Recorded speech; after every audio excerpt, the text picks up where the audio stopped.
This is Optimal Startup Daily, episode 348, Our Love-Hate Relationship with Work, by Joshua Becker of BecomingMinimalist.com. And I'm your host and narrator. My name is Dan, and this is where I read to you from the best blogs on the planet.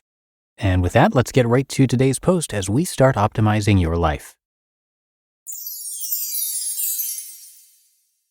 Our Love-Hate Relationship with Work, by Joshua Becker of BecomingMinimalist.com.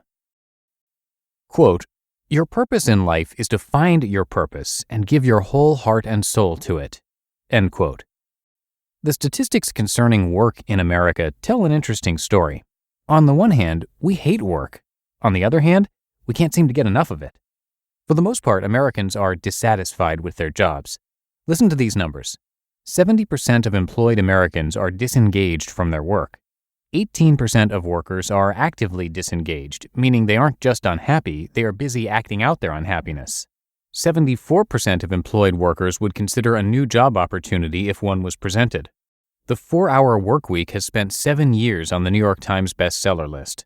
Americans count down the years to retirement at age 65, and CNN defines early retirement as the ultimate American dream.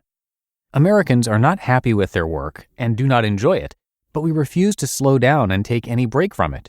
Consider that, compared with other industrialized nations, U.S. workers rank first in hours worked, 1,800 hours annually.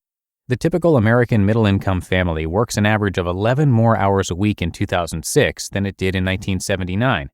53% of adults check work messages at least once a day over the weekend. Americans leave 500 million vacation days unused each year. And we struggle to find even one day of rest each week. These statistics paint an interesting picture of our love-hate relationship with work. We don't like our jobs, but refuse to spend less time at them. Why is this the case? Most likely there are a number of reasons. Sometimes our legitimate financial needs require us to work long hours. Sometimes our jobs require us to be on call and available at a moment's notice.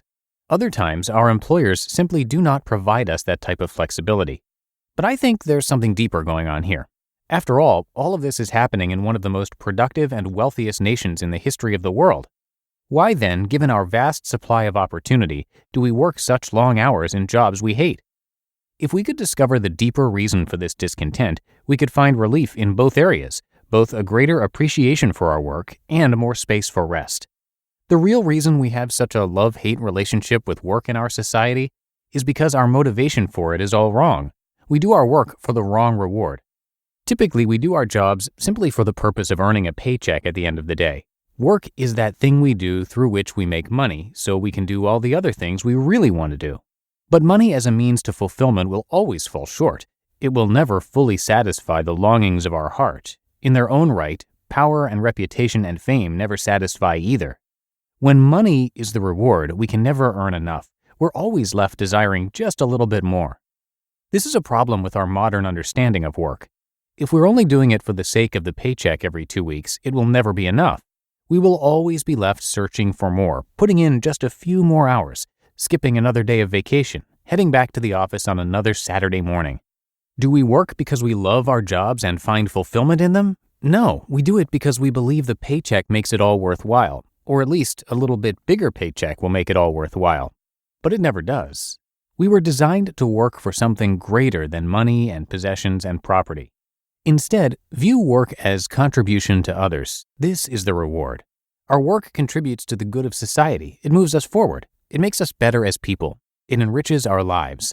Whether we are bagging groceries, delivering mail, sweeping streets, or managing others, we can view our hard work as an act of love to the people we serve. And when we change our motivation, we discover work is not something to be avoided. It is meaningful. Please don't view your work as something to be endured or avoided. Don't view it merely as a means to a paycheck. Change your focus. Develop a deeper appreciation for the contribution you are making, or find a job that will.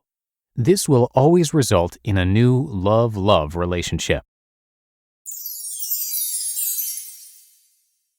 You just listened to the post titled Our Love-Hate Relationship with Work by Joshua Becker of BecomingMinimalist.com. Let's pretend for a moment that you're about to launch a campaign. It tested well, your entire team is happy. Everything is going according to plan, except for that one thought in the back of your head. How do I ensure the people I want to target will be in the mindset to receive my message? The answer? LinkedIn. Because when you market on LinkedIn, your message reaches people who are ready to do business. And that means your advertising campaign will work as hard as it can as soon as you launch it. LinkedIn has also been tremendously helpful for us here at the Optimal Podcasts, keeping us updated with the latest podcast trends that are shared by thought leaders on the platform.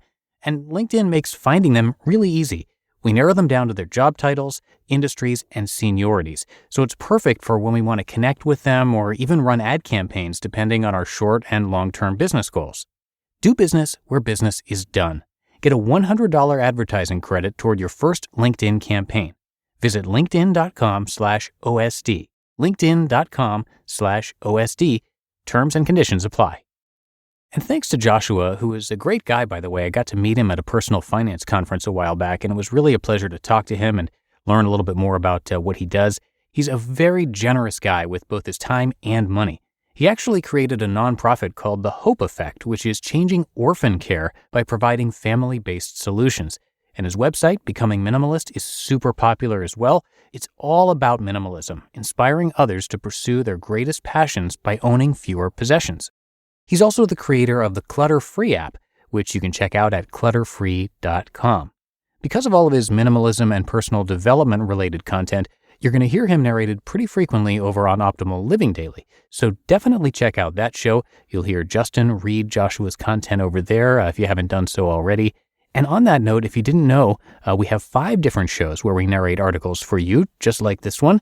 And each one covers a different topic, like personal development and minimalism, like I mentioned, but also finance, health, and relationships.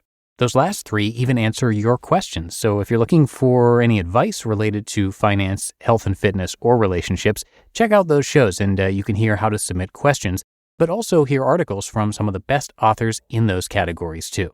To find all of our shows, simply search for Optimal Living Daily wherever you're hearing this, and they should all pop up for you. And thank you for doing that. We very much appreciate it, and we couldn't continue without your support. But that'll do it for today here on Optimal Startup Daily. I thank you for listening and for being a subscriber. Have a great start to your week, and I'll see you back here tomorrow as usual, where your optimal life awaits.